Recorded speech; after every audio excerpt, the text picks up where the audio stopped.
इसीलिए इस्लाम में अगर कोई किसी को कत्ल करता है तो उसकी सजा किसास यानी कत्ल है, क्योंकि उसने एक इंसान का कत्ल नहीं किया है, एक इंसान की शक्ल में पूरी इंसानियत का कत्ल किया है।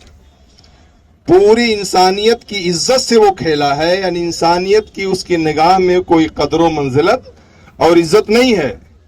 इसलिए इस्लाम ऐसे लोगों को कत्ल की इजाजत देता है, यानी उनको फांसी पे लटका दिया जाए। तो जब इस्लाम इस बात की इजाजत नहीं देता कि किसी को जबान से भी तकलीफ पहुंचाई जाए, तो इतना बड़ा कारनामा अंजाम देने की कैसे कोई मुसलमान होकर के मुसलमान रहते हुए हरगिज ऐसा नहीं कर सकता। वो कौन थे, किसकी शक्ल में थे, क्या थे, वो हुकूमत का काम है, हुकूमत जाने और खुदा जानता है आज कैसे हालात चल रहे हैं। दुनिया से कोई चीज पोशीदा नहीं है। सबसे बड़ा जो रूल होना चाहिए अच्छा वो मीडिया का होना चाहिए, लेकिन मीडिया का जो रूल है वो सही मानों में सही समत नहीं जाता। आज लोगों में जो बिगाड़ पैदा हो रही है, हमारे समाज में, हमारे माहौल में, हमारे मुआशरे में, हिंदू हो चाहे मुसलमान हो, सिख हो ईसाई हो, सब हम हिंदुस्तानी हैं, हम भाई भाई हैं। मगर ये बांटने का काम सबसे बड़ा मीडिया कर रहा है।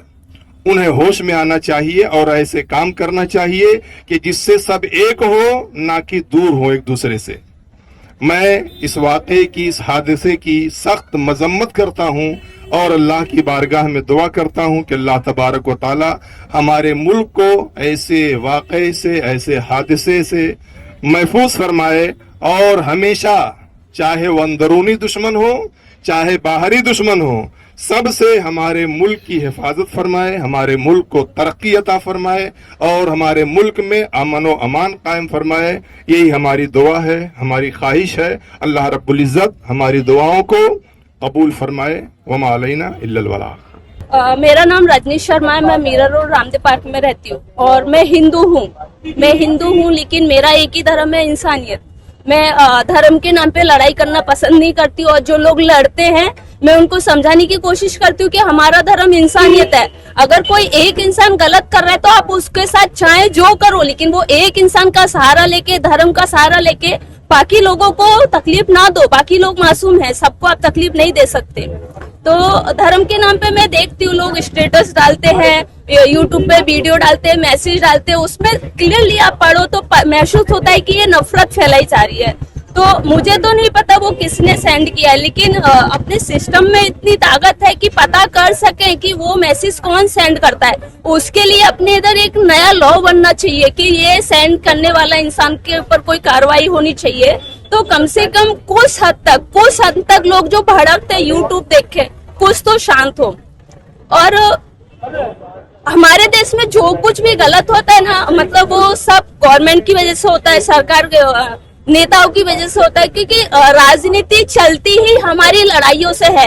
हम लोग आपस में लड़ते हैं तब हम नेताओं पे ध्यान नहीं देते, लेकिन जब हम लोग आपस में एक रहते हैं, शांत रहते हैं, सुकून से रहते हैं, तब हम ठीक चीजों को सोच पाते हैं शांति से। तब हम नेताओं से सवाल करेंगे, क्योंकि हम आपस में एक है ना, शांति से है तो नेताओं की चीजों पे ध्यान दे सकते हैं। लेकिन नेताओं का तो एक ही टारगेट होता है कि हम लड़ें और वो अपनी राजनीति पूरी कर सके, बिजनेस कर सके।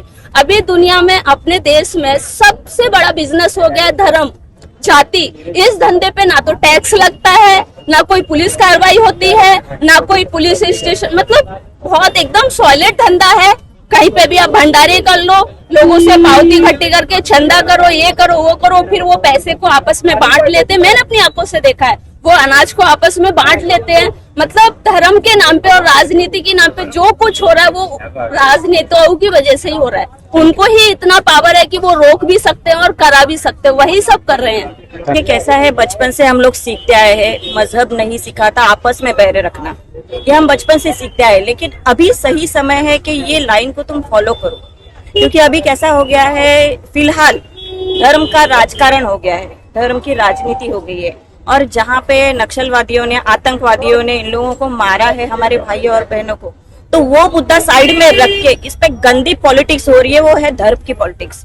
और मेरा तो सबसे यही रिक्वेस्ट रहेगा कि ये धर्म की पॉलिटिक्स बाजू में रख के एक इंसान के नाते सबने सोचना चाहिए और ये ऐसे गंदे मैसेज सबने फॉरवर्ड नहीं करना चाहिए, क्योंकि धर्म, हम लोग धर्म लेके पैदा नहीं होते, हम लोग इंसान बन के पैदा होते हैं। और एक माँ के जरिए मैं तो ये कहना चाहूंगी कि हर एक माँ की दिल की यही बात रहेगी, चाहे वो हिंदू हो, मुस्लिम हो, सिख हो, ईसाई हो, धर्म कभी भी नहीं देखती है। कोई भी माँ धर्म नहीं देखती है और ना तो अपने बच्चों को ये सिखाती है। वो बच्चों को सिखाती है, ये अच्छी तालीम रखती है, अच्छे बच्चों को संस्कार डालती है। तो मेरा सभी से ये रिक्वेस्ट रहेगा सर कि कोई भी सोशल मीडिया पे ऐसे गंदे मैसेज वायरल मत करिए जिससे आतंक और फैले। सुरक्षा को लेकर अगर इससे बड़ी चूक का अगर उदाहरण अगर कोई होगा तो मुझे बता दीजिए। 2000 पर्यटक किसी स्थान के ऊपर वहां पर घूमने जा रहे हैं। कश्मीर के अंदर ऑलरेडी 7 लाख से ज्यादा फौज वहां पर उपलब्ध होने के बावजूद पिछले 3 साल के अंदर एक तो उन्होंने कोई भी भर्ती नहीं की। कोविड के बाद से नई मिलिट्री के अंदर भर्ती होना बंद हो गई थी। उसके बाद में 1-2 हजार लोग जहां पर पर्यटन घूम रहे हैं वहां पर मदद पहुंचने में 1.5 घंटा लग जाता है। इससे बड़ी अगर सुरक्षा में चूक अगर कोई होगी तो ये सरकार को इसका जवाब देना चाहिए कि वहां पर मदद क्यों नहीं पहुंची गई। क्या ये जानबूझकर मदद नहीं पहुंचाकर शहर के अंदर, देश के अंदर का माहौल बिगाड़ने की कोशिश की गई थी? इसका जवाब सरकार को अब आके देना पड़ेगा। मोदी जी सऊदी अरब के दौरे पे थे, वहां से रिटर्न आ गए, अमित शाह को कश्मीर भेज दिया, अमित शाह वहां पर कश्मीर चले गए, मोदी जी लेकिन बिहार पहुंच गए चुनाव प्रचार करने के लिए। क्या मोदी जी को जरूरत नहीं था कि कश्मीर में जाकर वहां के जो पीड़ित है उनसे जाकर मिले, उनको सांत्वना दे, देश की मीडिया के सामने आकर एक बार सवालों का जवाब दे कि ये आतंकवादी घटना फिर से क्यों हुई, इसके लिए कौन जिम्मेदार है? मंत्रियों को आगे खड़ा कर दिया, क्या सुरक्षा में चूक हो गई? उनसे कोई चूक नहीं हुई है, वो अगर जिम्मेदार नहीं है। नोटबंदी करके आपने कहा कि हमने आतंकवाद की कमर तोड़ दी, आपने उसका 370 हटा के कहा कि आतंकवाद की कमर तोड़ दी। अब आप फिर कहेंगे कि हम यहाँ पर अभी कुछ कार्रवाई करके छोटा सा हमने फिर कमर तोड़ दी। अप्रैल 8 को अमित शाह जी वहां पर गए थे, उन्होंने कहा कि कश्मीर के अंदर पर्यटन बहुत बढ़ गया है क्योंकि हमने पिछले 10 सालों में आतंकवाद की कमर तोड़ी, और उसी के 10 दिन बाद यहाँ पर यह हादसा हुआ है। तो अमित शाह जी कब तक देश को गुमराह करेंगे? एक गृह मंत्री होने के नाते क्या उनकी इतनी नैतिक जवाबदारी नहीं बनती है कि वो राजीनामा तो दे और उचित लोगों के ऊपर कार्रवाई करे कि आईबी, सीबीआई वहां पर इंटेलिजेंस फोर्स कर क्या रही है? इसका जवाब आज सरकार को देना चाहिए, ये आज वक्त की जरूरत है। हम तो जिन लोगों ने ये हरकतें की है, हम तो उस चीज को मुसलमान मानते ही नहीं। अगर किसी ने कहा भी है कि अगर वो मुसलमान थे तो दहशतवाद और जो ये जालिम लोग हैं ये मुसलमान हो ही नहीं सकते, क्योंकि जुल्म और जालिम का कोई धर्म नहीं होता। हम इनको मुसलमान मानते ही नहीं।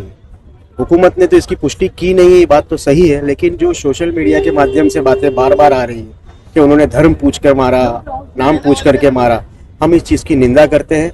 और अगर वो कहीं मुसलमान हो भी, हम उसको बिल्कुल भी नहीं मानते कि वो मुसलमान ना हम में से है।